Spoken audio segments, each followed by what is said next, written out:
नमस्कार, यती रेसिपीजमध्ये आपलं स्वागत आहे। आपण ओट्सचे लाडू कसे बनवतात ते बघणार आहोत। याच्यासाठी मी 1 कपभर ओट्स घेतलेले। इथे डेसिकेटेड कोकोनट पावडर जी आहे ती आपण अर्धा कप घेतली आहे। अर्धा कप आपण बदाम घेतलाय, अर्धा कप काजू घेतलाय आणि 1 टेबलस्पून खसखस घेतलेली आहे। इथे मी 1 चमचाभर तूप घेतलेले आहे। आता आपण गॅस सुरू करूया।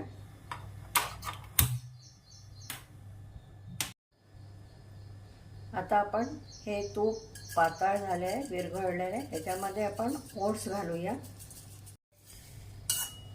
छान परतून घ्यायचे आपल्याला। रंग बदलेपर्यंत परतायचा नाही आहे। 1 ते 2 मिनिटं आपण छान परतून घेऊया। मंद आचेवर आपल्याला 3 ते 4 मिनिटं परतायचं आहे। छान सुगंध यायला लागला आहे। आपले ओट्स छान भाजला गेलेले आहे। कच्चापणा त्याचा निघालेला आहे। आता आपण हे काढून घेऊया। आता हे ओट्स आपण मिक्सरच्या भांड्यामध्ये डायरेक्ट काढतोय आणि याला थंड होऊ देऊया। आता त्याच कढईमध्ये मी 1 चमचाभर परत तूप घातलेलं आहे। आता याच्यामध्ये जे अर्धा कप आपण बदाम घेतले ते घालूया। आता 1 मिनिट झालेलं आहे। आता ह्याच्यातच आपण काजू घालणार आहोत।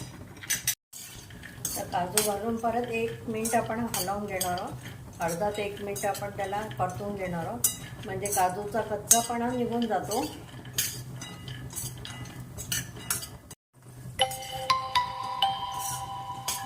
आता काजू बदाम छान आपले हे भाजले गेले। बघू शकता या काजूचा पण रंग बदलत चाललाय। बस आपल्याला खूप जास्ती भाजायचे नाहीये।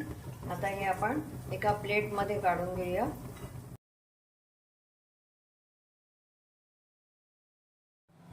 आता याच्यातच आपण अर्धा कप आपण डेसिकेटेड कोकोनट घेतलं होतं ते घालूया। आणि आता मी गॅस बंद केला आहे, कारण काय कढई गरम आहे। त्याच्यातच आपलं हे खोबरं छान भाजलं जातं। पहा, लागलीच गरम असल्यामुळे रंग बदलत चाललेला आहे। खूप भाजायचं नाही आपल्याला। आता खसखस घालूया आणि खसखस पण फक्त 1-2 सेकंड आपल्याला परतून घ्यायची आहे। आता खसखसला पण आपण 1-2 मिनिटं परतून घेणार आहोत। आता मी गॅस बंद केलेला आहे। छान आपली भाजल्या गेली खसखस आपण एका वाटीमध्ये काढून घेऊया। आपले ओट्स थंडी झाले। आता याला मिक्सरमधून बारीक करून घेऊया। थोडंसं रवाळच मी बारीक केलेलं आहे। आता हे जे खोबरं आहे आपण भाजून ठेवलेलं त्याच्यामध्येच आपण हे मिश्रण टाकणार आहे। आता काजू बदाम हे पण आपण मिक्सरमध्ये घालून बारीक करून घेणार आहोत, किंवा बारीक नको असेल तर थोडंसं असं जाडसर आपण करून घेऊ शकतो। जसं आवडत असल्यास तसं करावं।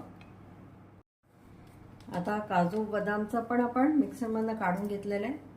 थोडंसं जाड असं ठेवलेलं आहे मधनं म्हणजे दातामध्ये येतं तर चांगलं लागतं। इथे आपण अर्धा कप खजूर मिक्सरमधून बारीक करून घेतलेला आहे। ह्याच्यातल्या बिया काढून घेतल्या होत्या आणि हा खजूर आपण बारीक केलेला आहे। तो अर्धा कप खजूर घालू।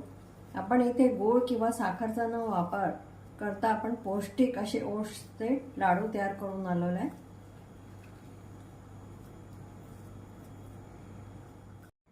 आता ह्याच्यामध्ये मी अर्धी खसखस घालते आहे आणि थोडीशी राहू देते आहे।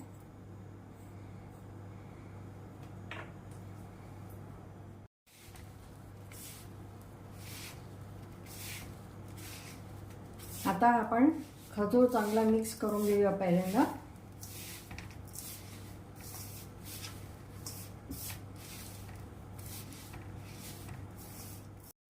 आता इथे मी 2 ते 3 चमचे तूप घेतलेले आहे ते घालूया। गरजेप्रमाणे आपल्याला तूप घालायचं आहे। ते मिक्स करून घेऊया आता.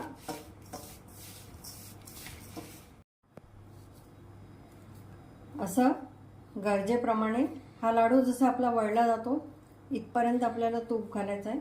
साधारण मी 5 ते 6 चमचे तूप घातलेलं आहे. इथे मी पिस्ताचे काप घेतलेले आहे, त्याच्यामध्ये थोडासा हा पिस्ता लावून घेऊया वरनं, म्हणजे दिसायलाही छान दिसतो. किंवा हे डायरेक्ट तुम्ही मिश्रणामध्ये पण घालू शकता.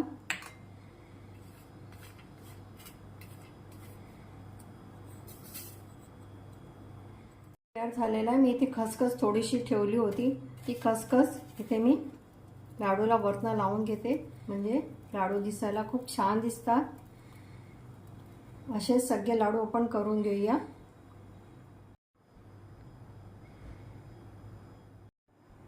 असे आपले हे लाडू तयार झालेले. इथे आपण ओट्सचे लाडू करताना गूळ किंवा साखर याचा कोणताही वापर न करता आपण हे पौष्टिक असे ओट्सचे लाडू तयार केलेले आणि हे खुसखुशीत होतात. गोड साखरेचा वापर न करता ओट्सचे आपले असे पौष्टिक लाडू तयार झालेले. तुम्ही नक्की करा. तुम्हाला आवडल्यास लाईक करा, चॅनलला सबस्क्राईब करा, व्हॉट्सअप आणि फेसबुकवर शेअर करा.